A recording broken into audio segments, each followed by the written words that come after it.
Hi, and thank you for joining me. I'm here today. I'm just getting, well, I have allergies and I've been under the weather, so face is a little puffy and, didn't feel like going through the whole thing, but I'm here. That's all that's important. I have to admit, since I've been not feeling well the last couple days, I've kind of gotten into the Prince fan movement. Hadn't planned on it happening, it just happened.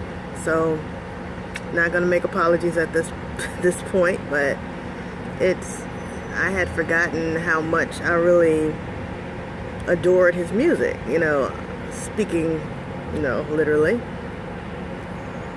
He was a part of me growing up, him and Michael Jackson. So it was, one poster here, one poster there, one album there, one album here. And I had certainly forgotten how talented he was.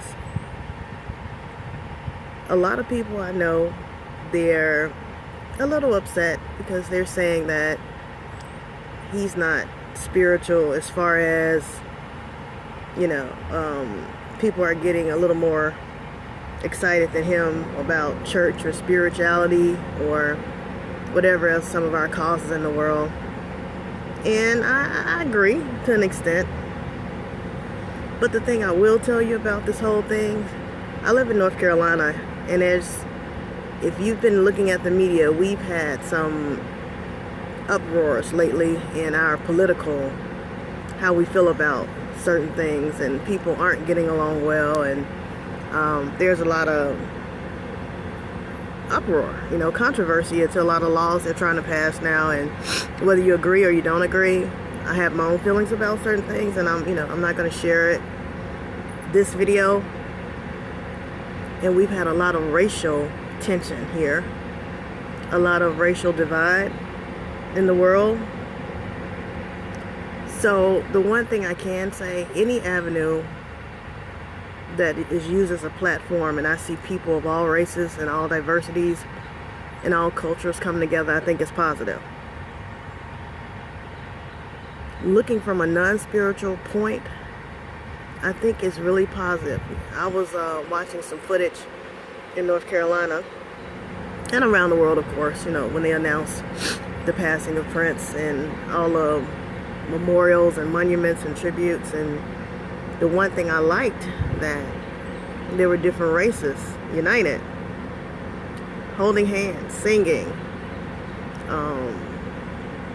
revisiting his music and remembering, and they had a kindred at that moment. As you know, half the people that I know, they're fighting every day for fairness and justice and peace and equality, and every day they're on a platform and doing this. And it's a difficult battle, and it's hard. So as much as you may not like the Prince movement that's happened, I think most people know that he's not a god. And most people know that, he's not being idolized and that type of thing. But I think it's just a welcome break to see people all over the world not fighting and standing for something together and having some pleasant memories. And every day there was racial division, or non-division I should say, when we were celebrating Prince and his music and his legacy. That was one less day, one less hour, one less moment that we had some type of racial tension going on in the United States or in the world. And for that, I appreciate it. And in honor of Prince, I got my little purple bag today. So I'm gonna, I think, keep going down memory lane for a little while with Prince, and hopefully you will too. Thank you. Thanks for joining me. This is a short one. Like I said, I'm a little stuffy today. I've been under the weather. So, I do hope Prince rest in peace, and we continue to use what we feel about him passing, and we continue to keep that going on. All right. Thank you so much for joining me. I am Michelle. See you later.